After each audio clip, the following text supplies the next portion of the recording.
सोऽस्त्यात्मा सोऽपयोगोऽयं क्रमाद्येतु फलावः यो ग्राह्याग्राह्यनाद्यनन्त स्थितपत्तिविआत्मिका ज्ञानाद् भिन्नो न चाभिन्नो भिन्ना भिन्ना कथंचन प्रमेयत्वादिभिर्धर्मैः रचितात्मा ज्ञानं पूर्वापरिभूतं सोऽयात्मेति कीर्तिता प्रमेयत्वादिभिर्धर्मैः रचितात्मा चिदात्मका ज्ञान दर्शन तस्तस्मात् चेतना चेतनात्मका स्वदेव प्रीमिताश्चायं ज्ञानमात्रोऽपि नैव सा तथा सर्वगतश्चायं विश्वव्यापी न सर्वथा नाना ज्ञान स्वभावत्वात् देको नेकोऽपि नैव या सः चेतनैक स्वभावत्वात् देकानेकात्मको भवेत् सा वक्तव्यो स्वरूपाद्यै निर्वाच्य परभावता तस्मान्नैकान्ततो वाच्यो नापि वाचामगोचरा साक्षात् विधिर्निषेधात्मा स्वधर्म परधर्मयो समूर्ति बोधमूर्तित्वा दमूर्तश्च विपर्यात् इत्याद्येक धर्मत्वं बन्धमोक्षौ तयो फलम् आत्मा स्वीकुरुते तत्तत् कर्णै स्वयमेव तु कर्ताया कर्मणां मोक्ता तत्फलानां स एव तु बहिरन्तरपायाभ्यां तेषां मुक्तत्वमेव हि सद्दृष्टिज्ञानचारित्वमुपाया स्वात्मलब्धे तत्त्वे स्वस्थित्यमात्मनो दर्शनं स्मृतं यद् यथावद् वस्तु निर्णीति सम्यक् ज्ञानं प्रदीपवत् तत्त्वार्थ व्यवसायात्मा कथंचित् प्रमिते पृथक् दर्शनज्ञान पर्याये सूत्रोत्तर भाविषु स्थिरमालम्बनं यद्वा माध्यस्थं सुख दुःखयो ज्ञाता दृष्टायमेको हम सुख दुःखे न चापरा इतीदं भावना दार्ढ्यं चारित्रमथवा परम् यदि तन्मूल हेतु स्यात् कारणं सहकारकं तद्वायं देशकालादि तपश्च बहिरंगकम् इतीदं सर्वमालोच्य स्वस्थे दोस्ते च शक्तिता आत्मानं भवेन्नित्यं रागद्वेष विवर्जितं कषायैरञ्जितं चेतस्तत्त्वं नैवावगाह्यते नीली रक्तांबरे रागो दुराधेयो हि कौमुकमाम् ततस्तुं दोष निर्मुक्तै निर्मोहो भव सर्वथा उदासीनत्वमाश्रित्य तत्वचिंता परो भव हेयोपादेय तत्त्वस्य स्थितिं विज्ञायेता निरालम्बो नितास्तस्मिन् नुपेशावलम्बना तदाप्ति तृष्णावान् हन्तमाभूस्त्वात्मिनी यावत् तृष्णा प्रवृत्तिस्ते तावन्मोक्षं न यास्यसि मोक्षेऽपि न यस्य नाकाङ्क्षा सा मोक्षमधिगच्छति इत्युक्ताधितान्वेषी कांक्षा न क्वापि योज्यते स्वं परं चेति वस्तुवित्तं वस्तुरूपेण चिन्तय उपेक्षा भावनोत्कर्ष पर्यन्ते शिवमाप्नुहि सापीच्ये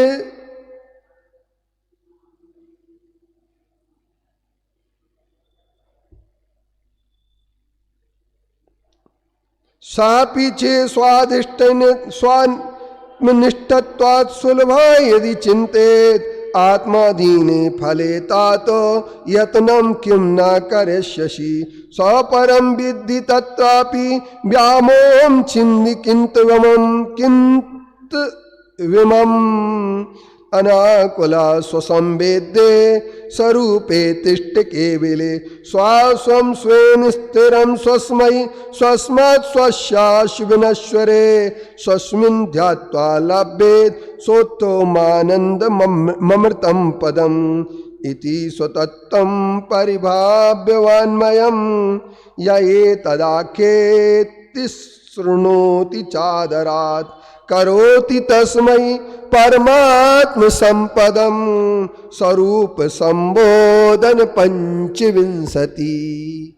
ये 25 और एक 26 कारिकाओं का जो जोर से पढ़ रही हैं महिलाएं, उनको कोई कह दे, उनको समझ में नहीं आ रही होगी, क्योंकि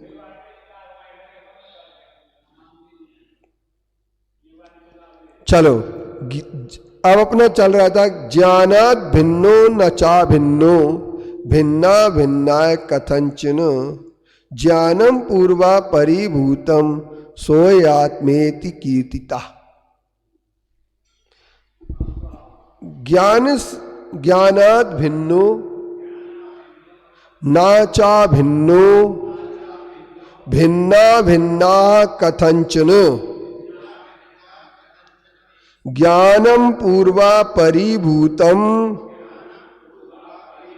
सोयमात्मेति करो कीर्तिता। ज्ञानात् भिन्नो न चा भिन्नो भिन्ना भिन्नाय कथंचन ज्ञानम पूर्वा परिभूतम सोयमात्मेति कीर्तिता। ज्ञानात् भिन्नो न चा भिन्नो भिन्ना भिन्ना कथंचन ज्ञानम पूर्वा परिभूतम सोयमित्यात्मेति कीर्तिता। अब यहां पर क्या कहते हैं, ज्ञान से भिन्न और ज्ञान से अभिन्न ये आत्मा है, और कथनचित ज्ञान से भिन्न है और अभिन्न है। आत्मा ज्ञान से भिन्न कैसे है और ज्ञान से अभिन्न कैसे है, ये बात आप समझ लेना। ये पूर्वापरि अर्थात पूर्व अपरिभूतम ज्ञानम, जैसे कल हमने जो पढ़ा था, जिस चीज का ज्ञान किया था, वो ज्ञान की पर्याय निकल गई। जब वो ज्ञान की पर्याय निकल गई, जिसको हम देख रहे, तो वो ज्ञान आत्मा से भिन्न हो गया। जो आत्मा का ज्ञान गुण है, वो आत्मा से कभी भिन्न नहीं हो सकता है। इस बात के लिए आप सब लोगों को स्पष्ट कर लेना चाहिए। तो आत्मा किसी अपेक्षा से, ज्ञान आत्मा से भिन्न हो जाता है, और किसी अपेक्षा से आत्मा ज्ञान से अभिन्न रहती। ज्ञान में तत्, एक बात आती है, ज्ञान में तत्, वह ज्ञानमयी ही आत्मा होता है, ज्ञान से भिन्न कुछ भी नहीं होता है। ये स्वरूप संबोधन ग्रंथ में स्वरूप और उसको संबोधित कर रहे हैं। स्वस्य रूपा इति स्वरूपा, सौ के रूप को स्वरूप कहते हैं। अपना रूप क्या है और पराय रूप क्या है। तो अपना रूप में उन्होंने जीवो चरित्र दंसा नाना टियम ससमयम जानम, ससमयम जानम। दो प्रकार के पदार्थ होते हैं, एक अपना पदार्थ है और एक पराया पदार्थ है। तो अपने पदार्थ का रूप क्या है? रूप का निर्धारण द्रव्य से होता है, गुण से होता है, पर्याय से होता है। रूप का निर्धारण द्रव्य, क्षेत्र, काल और भाव से होता है। चार चीजें होती हैं, द्रव्य, क्षेत्र, काल और भाव। इन चारों चीजों से मिलकर के क्या होता है? स्वरूप बनता है। और जब स्वरूप का निर्धारण हो जाता है तो स्वरूप के निर्धारण के लिए अब वो स्वरूप कितना बड़ा है। आत्मा के पास द्रव्य है, आत्मा के पास गुण है और आत्मा के पास पर्याय है। जरा ध्यान से सुनना और विचार करना जरा। कितनी चीजें हो गई? 3 चीजें हो गई। आत्मा के पास द्रव्य, आत्मा के पास गुण और आत्मा के पास पर्याय। हो गई ना 3 चीजें? द्रव्य, गुण और पर्याय। आत्मा का द्रव्य है, आत्मा का क्षेत्र है, आत्मा का काल है और आत्मा का भाव है। अब उन गुणों में 2 प्रकार के गुण हैं। अब सबसे पहले आत्मा का सत है। सामान्य से आत्मा की सत्ता है। सत्ता सब पयत्था सविस्वरूपा परिविक्खा, वो सविस्वरूप है, अपरिविक्खा हवदि का, और वह एक रूप में सारे विश्व में जितने भी पदार्थ हैं उन सब में सामान्य सत्ता है। और उसकी सामान्य सत्ता उत्पाद व्यय ध्रुवयुक्ता, और उत्पाद व्यय से ध्रुव से युक्त है। सत्ता सब पयत्ता सविस्वरूपा हवदि का। और ये गाथा इस बात के लिए कहती है कि पदार्थ में, सब पदार्थों में सत्ता है जो एक रूप है, अप्रतिपक्ष, उसका कोई प्रतिपक्षी नहीं है। उत्पाद व्यय ध्रुवयुक्ता, और उत्पाद व्यय से ध्रुव से युक्त है। अब सत्ता एक है, और एक सत्ता जो होती है, ये सत्ता कभी नष्ट नहीं होती है, सत्ता की कभी उत्पत्ति नहीं होती है। इसलिए आचार्य समंतभद्र देव ने, आप लोगों ने पढ़ा होगा, रत्नकरंड में कहा था, नैवा सतो जन्म सतो न नासो दीपस्तमा पुद्गल भावतोस्ति। सत का कभी नाश नहीं होता, असत की कभी उत्पत्ति नहीं होती है। तो जो ये आत्मा की सत्ता है, इसमें ज्ञान गुण है, दर्शन गुण है, वीर्य गुण है और इसके साथ सुख गुण है। 4 प्रकार के गुण हैं, और इन चारों गुणों के कारण से ही ये जीव आत्मा जो होता है वो क्या होता है? अपना एक अन्य पदार्थों से विशेषता लिए हुए होता है। विशेष गुण वही कहलाते हैं जो किसी पदार्थ से किसी को अलग कर दें। दर्शन आत्मा में तो है, पुद्गल में नहीं है। तो ये आत्मा ज्ञान से भिन्न भी है और ज्ञान से अभिन्न है। अगर आत्मा वर्तमान पर्याय में ज्ञान जो आता है उस पर्याय ज्ञान से अभिन्न रहते, लेकिन जो ज्ञान की पर्याय बीत गई है या आने वाली है उससे आत्मा भिन्न रहता है। अब आपको जैसे मान लीजिए कोई ज्ञान, अगर ये ज्ञान भिन्न ना हो तो ज्ञान की भिन्नता के अभाव में सारे ज्ञान एक साथ हो जाएंगे और केवल ज्ञान हो जाएगा। और केवल ज्ञानी का ज्ञान भी उपयोगमय ज्ञान होता है, उनका ज्ञान राग द्वेष में नहीं होता। वो एक साथ सभी पदार्थों को जान लेते हैं और अतीन्द्रिय होता है। किंतु भूत भविष्य वर्तमान उनकी काल भेद न होने के कारण से केवल ज्ञान युगपद होते हुए प्रकाश दीपक ते होई। तो एक ध्यान रखना कि सपर प्रकाशक ज्योति अति दीपक तम करहीन, जासो पूजो परम पद देव शास्त्र गुरु तीन।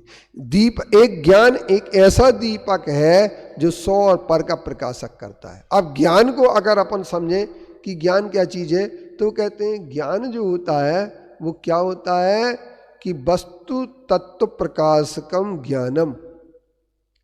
अर्थ वस्तु के प्रकाशन करने वाला ज्ञान होता है।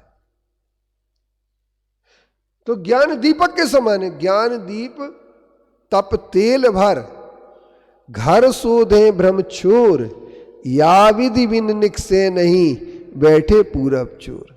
ज्ञान दीपक के समान है, स्वयं को भी प्रकाशित करता है दीपक, और सारे पदार्थों को भी प्रकाशित करता है। एक दीप ऐसा जलाएं, एक दीप ऐसा जलाएं अपन, जिसके उजाले में हम आगे बढ़ें और दुनिया को आगे बढ़ाएं। तो ये एक दीप जो है ऐसा हमारा जलना चाहिए। एक दीपक की ऐसे हमारे अंदर बात आ जाना चाहिए कि दीप ऐसा जले कि अंधेरा दूर हट जाए। तो कौन सा अंधेरा हटता है? एक सौ का अपना भी प्रकाश कर देता है कि यह दीपक है, तो उसको देखने के लिए दूसरे दीपक की जरूरत नहीं पड़ती है। और एक ही बात ये रहती है, सारे जितने भी पदार्थ हैं सबको प्रकाशित कर देता है। तो स्वपर प्रकाशक इसका नाम है। बहुत गहरा है ये अर्थ।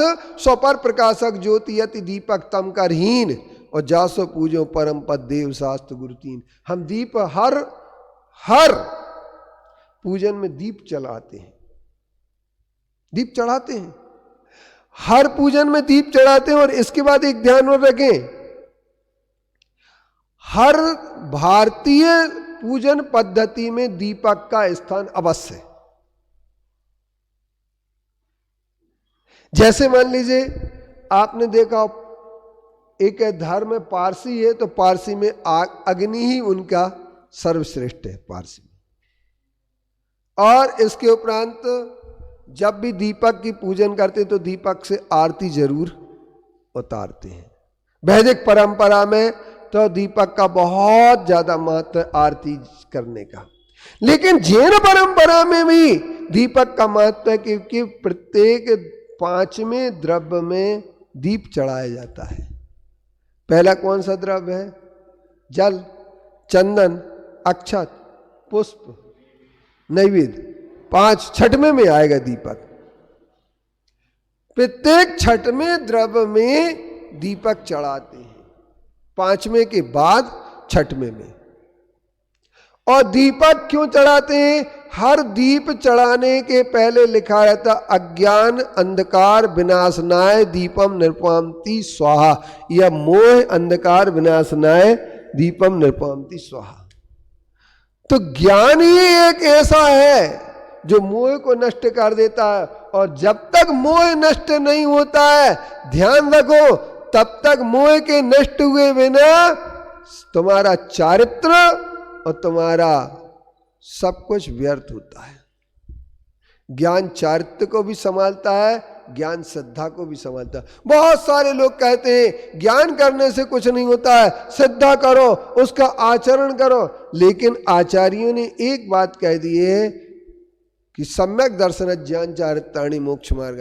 तीनों चीजों की जब तक एकता नहीं होगी तब तक मोक्ष मार्ग प्राप्त होने वाला नहीं है। तो इसलिए अपन कह सकते हैं कि ये आत्मा जो है, ये आत्मा मिथ्या ज्ञान से भिन्न हो जाएगी और सम्यक ज्ञान से अभिन्न हो जाएगी।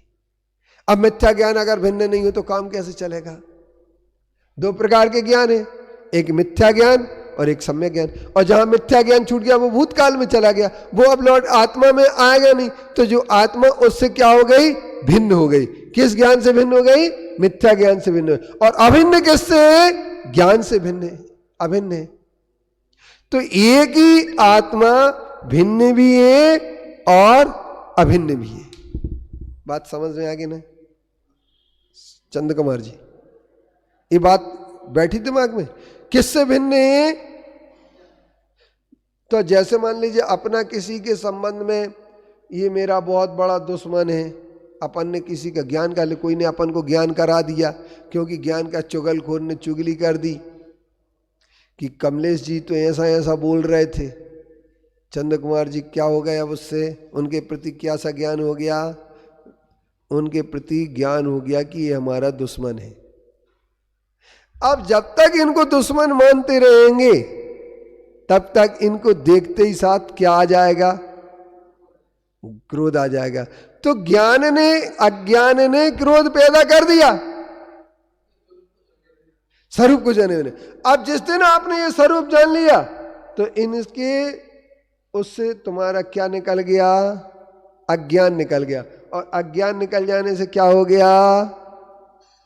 जब इनका अज्ञान निकल गया, नहीं ये तो हमारे अच्छे आदमी है, दुश्मन नहीं है, ये हमें गलत लोगों ने बात बता दी थी, इन्होंने ऐसा नहीं किया, तो इसका मतलब क्या हो जाता है कि वो अज्ञान भिन्न हो गया और ज्ञान आ गया। जैसे परमाणु के बारे में अपन एक बात कहें, हर आदमी एक बात कहता है कि परमाणु जो होता है वो पूरा ज्ञान करा देता है, लेकिन मैं ये कहता हूं परमाणु का एक रूप नहीं बताया गया है, कई रूप बताए गए हैं, लेकिन जैन दर्शन ने तो एक ही रूप बताया है और उन्होंने अणु और परमाणु के बीच में कोई अंतर नहीं किया। जैन दर्शन ने, सीखे जैन साहब, अणु और परमाणु के बीच में जैन दर्शन ने है कि अणु इसका नाम है, परमाणु, वो कहते हैं परमाणु अणु एक ही शब्द है। जैसे नानो है ना अणु है, तो उन्होंने अणु शब्द ही लिया, कहीं परमाणु का प्रयोग किया, कहीं अणु शब्द का प्रयोग किया। अण्वः स्कंधाश्चे, तो इसका मतलब ये होता है कि वो अणु और परमाणु अलग अलग नहीं होते, जबकि आपके रसायन शास्त्र में अणु और परमाणु दो अलग अलग परिभाषाएं दी गई हैं। अब अपने लिए देखना ये कि अपन किस रूप से समझें और किस रूप में समझें।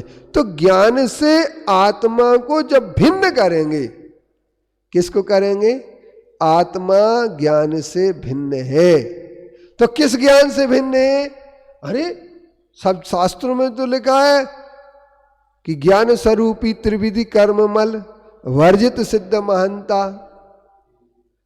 ते हैं अमल निकल परमात्म भोगे शर्म अनंता। तो कैसे कह रहे हैं कि ज्ञान से भिन्न? तो ज्ञान स्वरूपी, आत्मा तो ज्ञान स्वरूपी है, लेकिन आचार्य कहते हैं ज्ञान स्वरूपी कहा गया है, वो किस अपेक्षा से कहा गया?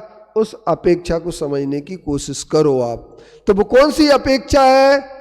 तो वो कहते हैं वो अपेक्षा है कि ज्ञान से आत्मा अभिन्न है स्वभाव की दृष्टि से, गुण की दृष्टि से। लेकिन पर्याय दो प्रकार की होती, पर्याय ज्ञान की जो पर्याय बनी, ज्ञान गुण की पर्याय। मति ज्ञान हमारा छूट गया, मति ज्ञान खत्म हो गया, मति ज्ञान अलग हो गया, श्रुत ज्ञान अलग हो जाता है। जब केवल ज्ञान हो जाता है तो सिर्फ एक ही ज्ञान बचता है। अगर इन ज्ञानों को भिन्न नहीं करेंगे तो केवल ज्ञान नहीं हो पाएगा। इसलिए आत्मा से ज्ञान भिन्न है और आत्मा से ज्ञान अभिन्न है। ये बात समझ में आ गई कि नहीं आई? सीके जैन साहब, आ गई कि नहीं आई? और इस बात को जब कहा जाएगा तो अपन यहां पर एक बात तय कर लेंगे कि ज्ञानम पूर्वा परिभूतम सा अयम इति, अयम आत्मा इति कीर्तिता। कीर्ति से, उसके कथन करने से क्या होता है? वही आत्मा भिन्न और ज्ञान से भिन्न और अभिन्न की स्थिति बन जाती है। अब इसके साथ साथ अगर हम विचार करें, अगर हम सोचें कि वो ज्ञान की एक स्थिति और अज्ञान की स्थिति, दो पर्याय हैं, और ज्ञान की ही दो पर्याय हैं। जैसे पानी की दो पर्याय हैं। अच्छा, पानी जहर है कि अमृत? इनसे पूछ रहा हूं आपसे, पानी अमृत है कि विष? अमृत है।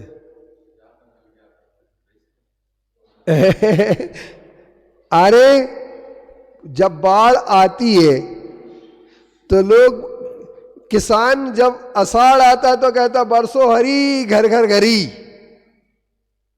बोलते कि नहीं बोलते? बरसों हरी घर घर घरी।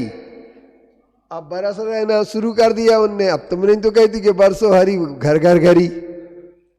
अब बरसना जब शुरू हुआ तो कहते हे भगवान अब तो रोक दो, हमारे डूबने लगे। तो इसका मतलब क्या हो गया कि वो ही पानी क्या बन गया? वही पानी अमृत बन जाता है और वही पानी जहर बन जाता है। इसके पेट में पानी भर गया। क्या भर गया? पानी भर गया। तब प्यास नहीं लगेगी इसे? नहीं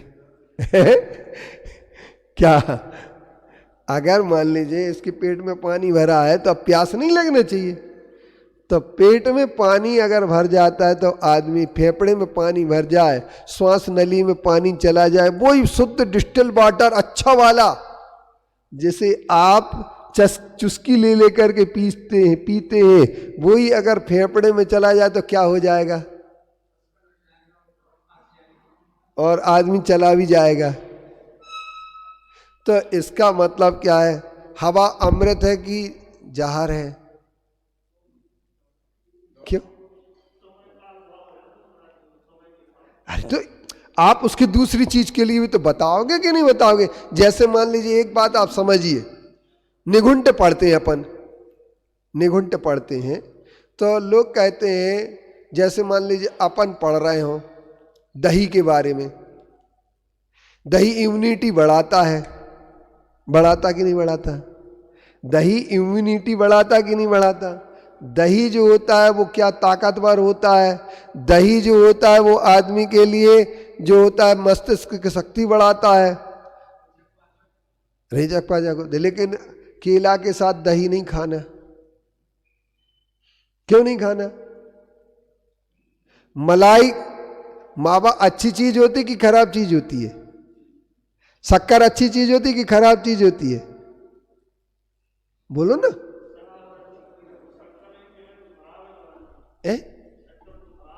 कहां से खराब है? अमृत है, मिश्री खंड अमृत है। इसको हर रस का सेवन करना है। लेकिन एक ध्यान रखना, हर चीज में पारे की भस्म बनाई जाती है, पारा दवाई बन जाता है, और यदि उसके ऊपर खटाई खा ली जाए तो जहर बन जाता पारा, पेट को फाड़ करके निकल जाएगा बाहर पारा भस्म। पुनः पारे में बदल जाता नींबू, अगर खटाई उसमें मिल जाए तो इसलिए एक ही वही वस्तु जो होती है उचित होती है, वही अनुचित होती है, वही अमृत है। तो उसमें हर गुण है। तो डॉक्टर आपसे क्या कहेगा कि पेनिसिलिन का इंजेक्शन आपको लगाना है। किसका इंजेक्शन लगाना? पेनिसिलिन अमृत है कि जहर है? आप टेस्ट करके लगाएंगे कि बिना टेस्ट के लगाएंगे? और टेस्ट अगर ठोक दिया तो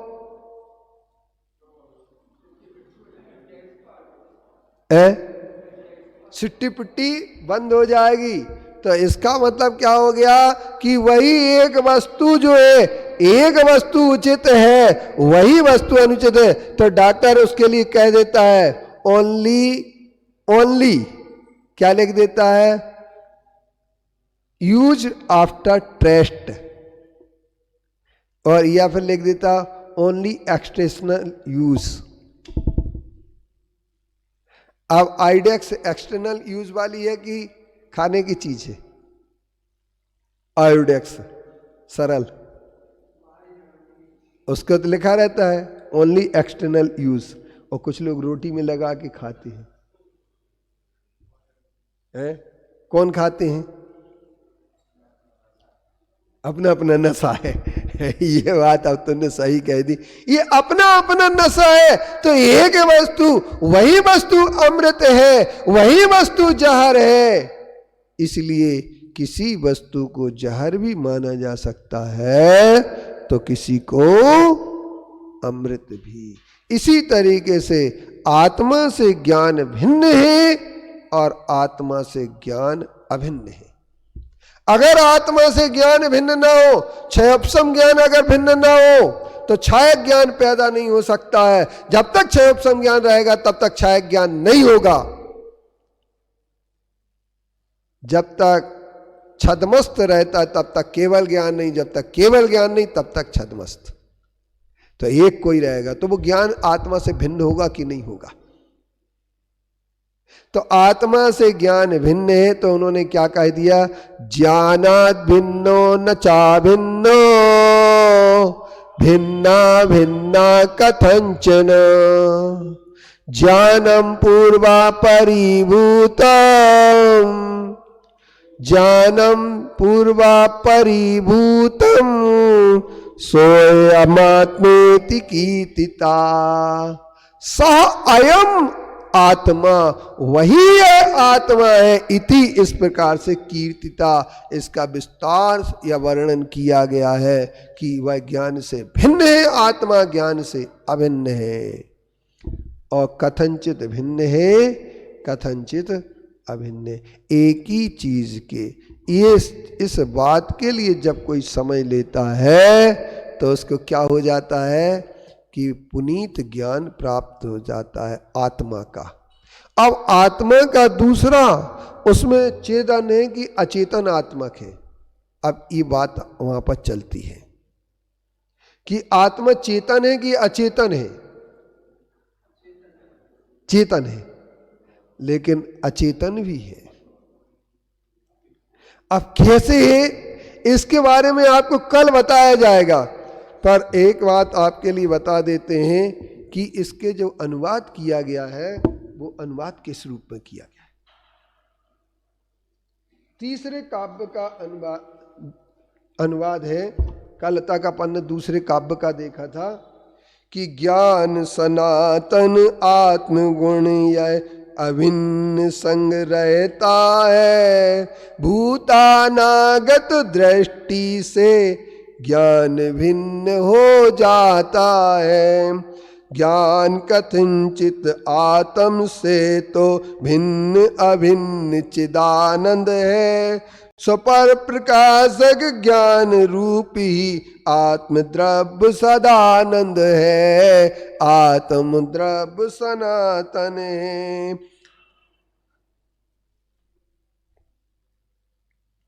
ये हो गया अपना आज कौन सा स्वरूप संबोधन का तीसरा काव्य हुआ। कल चौथे की तैयारी आप लोग करके आए और पढ़ें जरूर। अपन एक साथ 25 का पाठ करते हैं तो इससे क्या होता है, पूरे ग्रंथ का सांगोपांग अपने लिए बोध प्राप्त हो जाता है। बोलिए पंच परमेष्ठी भगवान की, आचार्य कुंद कुंद गुरुदेव की, आचार्य गुरुवंशी विद्यासागर मुनि महाराज की, मुनि श्री कुंथु सागर महाराज की।